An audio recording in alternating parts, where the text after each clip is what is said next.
अस्सलाम वालेकुम everyone, this is Mia. Hope so आप सब लोग ठीक होंगे और मेरी वीडियोस आपको पसंद आ रही होंगी। आज ही हम लोग CS625 का वीक नंबर 9 करने जा रहे हैं। मैं ट्राई करूंगी कि एक ही इस वीडियो में वीक 9 और 10 कंप्लीट कर दिया जाए। उम्मीद है कि आपको पिछले दोनों वीक समझ आ चुके होंगे। तो चलिए अपनी वीडियो करते हैं स्टार्ट। वीक 9 है आपके पास software safety liability and practices. तो अगर हम इसे कुछ इस तरह लेके चले ताकि आपके पास वो लार्ज हो जाए, तो जब हम बात करते हैं लीगल लाइबिलिटी और मैकेनिज्म की, यानी कि हम देख रहे हैं कि लीगल लाइबिलिटी है क्या, पोटेंशियली हज़ार्डस को एक्टिविटीज़ को हम कैसे मैकेनाइज कर सकते हैं, यानी कैसे रेगुलेट कर सकते हैं, वो कौन सा तरीका है जिससे हम उसे कंट्रोल कर सकते हैं, एज वेल एज फैक्टर्स कौन से हैं जिनके अंदर जिसकी वजह से हम सेफ्टी रिलेटेड एप्लीकेशंस को अकाउंट कर सकते हैं। तो हम देखते हैं कि आजकल के दौर में कंप्यूटर कंट्रोल सिस्टम पाए जाते हैं जो कि जिनके अंदर wide range of diverse applications पाई जाती हैं। अब वो क्या हैं? फर्स्ट है आपके पास ये कंप्यूटर। अगर हम कंट्रोल सिस्टम देखें तो इंडस्ट्री के अंदर अब हम बात करते हैं मैन्युफैक्चर करना सिस्टम्स रोबोट्स को। मेडिसिन के अंदर देखें तो इंटेंसिव केयर मॉनिटरिंग हो रही होती है, रेडियोथेरेपी हो रही होती है। फिर आपको बताते हैं कि ट्रांसपोर्ट के अंदर हम बात करते हैं railway signalling system, aircraft space. फिर आपके पास आते हैं जी regulating issues. Regulatory issue basically इसके अंदर हम स्टैंडर्ड्स को यूज़ कर रहे होते हैं, यानी कहा ये क्या कि इन एक्टिविटीज़ को यानी हज़ार्डस एक्टिविटीज़ को रेगुलेट करने के लिए हम बहुत सारे ट्रेडिशनल टेक्निक्स लेके आते हैं। अप्रोचिएट स्टैंडर्ड्स यूज़ किए जा रहे होते हैं। ये अप्रोचिएट स्टैंडर्ड वो स्टैंडर्ड होते हैं जो कि फेमिलियर भी होते हैं और इनके अंदर ट्रेडिशनल टेक्निक्स भी पाई जाती हैं जिसकी वजह से हम सेफ्टी ऑफ प्रोडक्ट को इंश्योर कर सकते हैं। सर्टिफिकेट और लाइसेंसिंग। सर्टिफिकेट्स जो होते हैं वो रिक्वायर किए जाते हैं इधर के प्रोडक्ट और प्रैक्टिशनर्स कंफर्म करते हैं कि हमारे पास स्पेसिफाइड स्टैंडर्ड हैं। लाइसेंसिंग की बात की जाए तो हमारे पास आता है कि प्रोडक्ट जो होता है वो कभी भी मार्केट तक नहीं जा सकता अगर उसके पास लाइसेंस नहीं है। जो प्रैक्टिशनर ऑपरेट्स होते हैं या यूँ कह लें कि ऑपरेट कर रहे होते हैं ना प्रोडक्ट के ऊपर, उन्हें हर हाल में एक लाइसेंस की ज़रूरत होती है ताकि वो आसानी से अपने प्रोडक्ट को मार्केट तक लेके ला जा सकें। Professional code of practice. Professional और ट्रेड एसोसिएशन जो होते हैं उनके पास डिवाइस कोड होता है जिसके अंदर वो प्रैक्टिस कर रहे होते हैं और गवर्न कर रहे होते हैं अपने मेंबर्स को। Regulation by law. अगर हम लॉ की बात करते हैं तो लॉ जो होता है वो एग्जैक्ट करता है रेगुलेटरी अफेक्ट्स। अब रेगुलेटरी अफेक्ट्स एग्जैक्ट कर रहा होगा ना, या तो वो डायरेक्टली कर रहा होगा या वो रिक्वायर कर रहा होगा कंप्लायंस को। यानी कि आप समझ लो कि रेगुलेशन की एक फॉर्म होती है उस पर वो वर्क कर होगा, लाइक स्टैंडर्ड्स पे बात कर रहा होगा, लाइसेंस को लेके चल रहा होगा। अब जो फियर पाया जाता है ना मार्केट के अंदर लिटिगेशंस का, उसे ख़त्म करने के लिए हम सेफ्टी स्टैंडर्ड्स को लेके आते हैं। तो ये जो लिटिगेशंस होते हैं ये बेसिकली स्टैंडर्ड ब्रीच होते हैं। सेफ्टी स्टैंडर्ड्स जब ब्रीच हो जाते हैं तो ये फियर आ जाता है। लीगल लाइबिलिटी का अगर हम देखें तो हमारे पास सिस्टम डिज़ाइनर या सॉफ्टवेयर इंजीनियर जो होते हैं उनके पास लीगल रिस्पॉन्सिबिलिटीज़ होती हैं कि वो बात करते हैं हेल्थ और सेफ्टी को लेकर।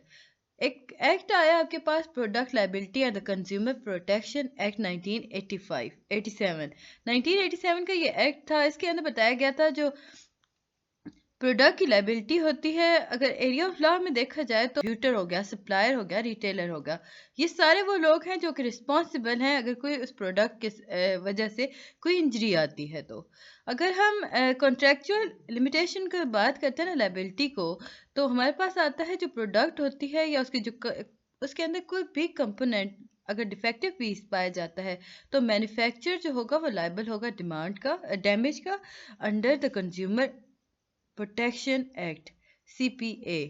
अब जो CPA की हम बात करते हैं, लाइक रुके इसे मैं थोड़ा सा बैक करती हूँ और इस तरह करने से ना इसका ये थोड़ा सा हो जाता है नीचे। CPA जो होता है that is consumer protection act और common law of legal liability. आपके पास दो तरह के ایکٹس پائے جاتے ہیں. اس کے بعد یہ ہم نیگلیجنس کے دیکھتے ہیں. تو جو مینوفیکچر نیگلیجنس ہے کیا؟ اب دیکھیں کبھی کبھار ایسے ہوتا ہے جو مینوفیکچر ہوتا ہے یا جو سسٹم ڈیزائنر ہوتا ہے نا، وہ کبھی کبھی نظر انداز کر دیتا ہے کنسٹرکشن اور ڈیزائن سسٹم کو کرتے ہوئے کچھ باتیں.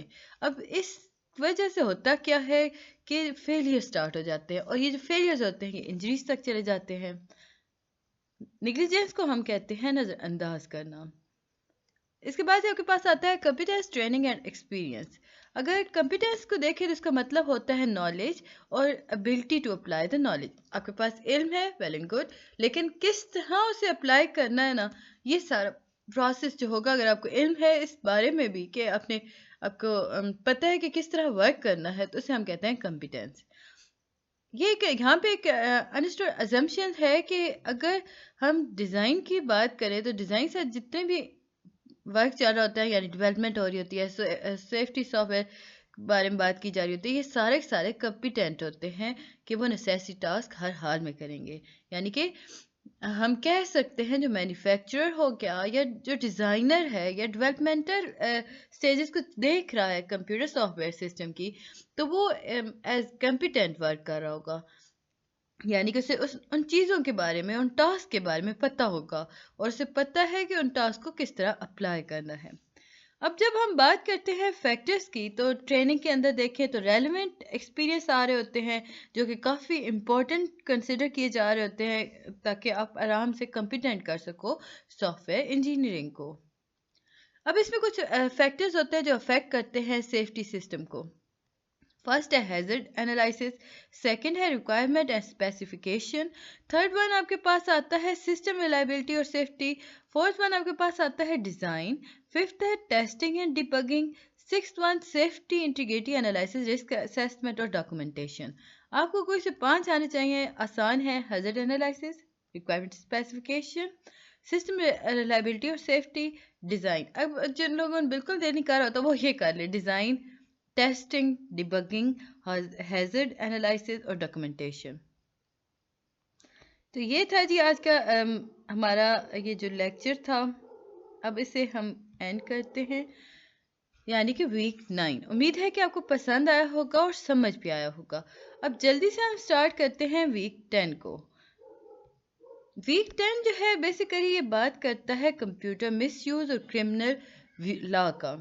اگر ہم میڈیا کو دیکھیں تو اب ہمیں پتہ چلا کہ جیسے جیسے میڈیا جو ہے وہ انہانس ہوا ہے، اس میں آپ سمجھ لیں کہ اس نے زیادہ اس نے کیا، لائک اسے کیا کہیں گے کہ زیادہ ترقی کی، تو اس میں بہت سارے پرابلمس بھی آ گئے. یعنی کہ اگر ہم بات کرتے ہیں ماڈرن بزنس کی، تو ہمیں پتہ چلا کہ جو ماڈرن بزنس ہوتا ہے اس کا یہ پروسیس ہے کہ یوٹیلائزنگ کمپیوٹر سافٹ ویئر اور ہارڈ ویئر کے تھرو ہو رہا ہوتا ہے. یعنی کہ ماڈرن بزنس کے اندر کمپیوٹر سسٹم کسی نہ کسی طور پر پایا جاتا ہے، کسی نہ کسی فارم کے اندر مل جاتا ہے. تو یہاں پہ شارپ رائز ہوا جی نمبر آف کرائمز. اب کیونکہ ہر ماڈرن بزنس جو تھا اس نے کرنا شروع کر دیا کمپیوٹر سسٹم کو یوز، تو کیا ہوا کہ نمبر آف کرائمز کمپیوٹنگ کو لے کر انکریز ہونا شروع ہو گئے. انٹرنیٹ جو تھا اس کے اندر سیکیورٹی رسک آنا سٹارٹ ہو گئے. تو اسے اوور کم کرنے کے لیے، اس مس یوز کو اوور کم کرنے کے لیے ایک لا لایا گیا جس کا نام تھا انگلش کرمنل لا. اب یہ جو لا تھا نا، اس کے اندر جو کمیشن تھا اس نے ہائی لائٹ کیے تھے نمبر آف کیٹیگریز کہ مس یوز آف کمپیوٹر ہے کیا. مطلب انہوں نے سب سے پہلے ڈیفائن کیا تھا کہ مس یوز ہے کیا، اور یاد رکھیے گا یہ انگلش کرمنل لا میں بتایا گیا تھا. کمپیوٹر فراڈ کو بھی ہم نے کہا کہ یہ مس یوز ہے. انآتھرائز obtaining of information from a computer. اب ہم بات کرتے ہیں انآتھرائز obtaining information from a computer، تو یہ ہے کیا؟ لائک کمپیوٹر ہیکنگ ہو گئی، ایوز ڈراپنگ آن اے کمپیوٹر ہو گیا، unauthorized use of computer for personal benefits آ گئے. یہ تینوں کیٹیگریز اس کے اندر پائی جاتی ہیں. unauthorized alteration اور destruction of information stored on a computer. English criminal law نے بتایا کہ جو unauthorized الٹریشن کر رہا ہوتا ہے یا ڈسٹرکشن کر رہا ہوتا ہے ہم انفارمیشن کی جو کہ کمپیوٹر پہ سیو ہے یا اسٹورڈ ہے، تو وہ بھی اسی کیٹیگری میں آتا ہے. Denying access to authorized users. اب ہوتا کیا ہے جب ہیکر یوز کر رہا ہوتا ہے وہ پاسورڈ چینج کر دیتا ہے. اب پاسورڈ چینج کرنے کی وجہ سے असेस नहीं मिल रही होती। अगर हम बात करते हैं कंप्यूटर फ्रॉड की, तो कंप्यूटर फ्रॉड क्या है? लॉ कमीशन ने ना बताया कि कंप्यूटर फ्रॉड में एक ऐसा प्रोसेस है जिसके अंदर मैनिपुलेशन हो रही होती है कंप्यूटर और इंटरनेट की, जिस मेथड से भी हो। अगर हम डिसऑनेस्टी को बताएं कि मनी हासिल करने के लिए आप धोखा दे रहे हो, आप प्रॉपर्टी को लेके धोखे दे रहे हो, और कुछ एडवांटेजेस होते हैं, वैल्यूज़ के बारे में बात कर रहे होते हैं, कॉस्ट लॉस की बात की जा रही होती है, तो ये सारी कंप्यूटर फ्रॉड के अंदर आती हैं। कंप्यूटर फ्रॉड को फर्दर डिवाइड किया गया था 3 कैटेगरीज के अंदर। फर्स्ट था इनपुट फ्रॉड, जिसमें आप इंटेंशनली इंटर कर होते हैं फास्ट डेटा और अमेंड कर होते हैं डेटा को कंप्यूटर के ऊपर। आउटपुट फ्रॉड के अंदर आप इन्वॉल्व कर रहे होते हैं, स्टील कर रहे होते हैं, मिस यूज कर रहे होते हैं आउटपुट को सिस्टम के। प्रोग्राम फ्रॉड, अब प्रोग्राम फ्रॉड क्योंकि हमें यहाँ पे ये थोड़ा चला गया है नीचे, तो हम यहाँ पे देख लेते हैं। प्रोग्राम फ्रॉड जो है ये बेसिकली एक ऐसा फ्रॉड है जिसके अंदर डिसऑनेस्ट अल्टरेशन हो रही होती है कंप्यूटर प्रोग्राम्स के ऊपर। उम्मीद है कि आपको समझ आ रहा होगा। काइंडली मेरे चैनल को लाइक और सब्सक्राइब जरूर कर दिया करें। वीडियो पसंद आती है तो कमेंट भी किया करें। जो चीज़ नहीं समझ आती या आपको लगता है कि उसमें मज़ीद बेहतरी की जा सकती थी, तो मुझे ज़रूर बताया करें अपनी सजेशंस। अब जी हम देखते हैं obtaining unauthorized access to a computer. एक और हमारे सामने मिस यूज़ की फॉर्म आई, जिसे हमने आइडेंटिफाई किया बाय इंग्लिश लॉ कमीशन, जिसके मतलब था कि अनऑथराइज जब हम ऑब्टेन कर रहे होते हैं ना इंफॉर्मेशन कंप्यूटर से, उसे उन्होंने मज़ीद डिवाइड कर दिया। फर्स्ट उन्होंने कहा देखिए जी कंप्यूटर हैकिंग, इसके अंदर हम क्या कर रहे होते हैं, असेस कर रहे होते हैं कंप्यूटर। अब ये जो असेस कर रहे होते हैं ना हम कंप्यूटर को, ये विदाउट ऑथराइजेशन हो रहा होता है ऑनर की, यानी कि ऑनर की मर्जी के बगैर हम कंप्यूटर को हैक कर रहे होते हैं, यानी उसके असेस को ऑथराइज कर रहे होते हैं। अगर हम बात करते हैं इस केस की, तो जो पर्सन असेस कर रहा होता है ना computer secretly for stealing information, यानी कि एक छुप के असेस कर रहा है कंप्यूटर वो इंसान, तो वो क्या करेगा, वो बात करेगा स्टीलिंग इंफॉर्मेशन की, डेटा हो गया, मैनिपुलेशन हो गई डेटा की। और ये जो डेटा वो यूज़ कर रहा होता है ना, इसलिए कर रहा होता है कि वो उसको मिस यूज़ करेगा, उस डेटा का, उस इंफॉर्मेशन का। ईव्सड्रॉपिंग, हमने बात की कि ईव्सड्रॉपिंग भी इसमें आ गया मिस यूज ऑफ कंप्यूटर के अंदर। तो ईव्सड्रॉपिंग है क्या? लाइक लिटिल इसका मीनिंग देखें तो लिसनिंग हो गया, स्पाइंग हो गया सीक्रेटली, यानी कि आप किसी को छुप के सुन रहे हो, उस पर स्पाई कर रहे हो, तो वो ये सारा कुछ ईव्सड्रॉपिंग में आ गया। कभी कभी होता है ना कि आपके पास नोटिफिकेशन आ रहा होता है कि आपका माइक जो है वो स्टील हो रहा है, उसमें आप यस उसके आप सीक्रेटली आपको कुछ सुन रहा है, तो वो सारा ईव्सड्रॉपिंग के अंदर आता है। Unauthorized use of computer for personal benefit, second और थर्ड को हम अगर देखें ना, तो फर्स्ट में हमने बात की कि कंप्यूटर हैकिंग, यानी कंप्यूटर को हैक करना। सेकंड में हमने बात की ईव्सड्रॉपिंग, और अब थर्ड में देखते हैं तो unauthorized use of computer for personal benefit. Computer unauthorized अगर बात करें ना यूज़ को, पर्सनल बेनिफिट्स को, तो ये एक और क्राइम था। हमें पता चला कि इसके अंदर जो होता है ना, इंसान जो होता है वो मिस यूज़ करता है कंप्यूटर के ऊपर जाके, वो employ authorize user of company के बारे में इंफॉर्मेशन ले लेता है, उस पर वर्क करता है, अपने बेनिफिट्स के लिए लेके चलता है। तो ये था जी वीक 10। उम्मीद है कि आपको समझ और पसंद आया होगा। मिलते हैं नेक्स्ट वीडियो में, तब तक के लिए अल्लाह हाफिज़।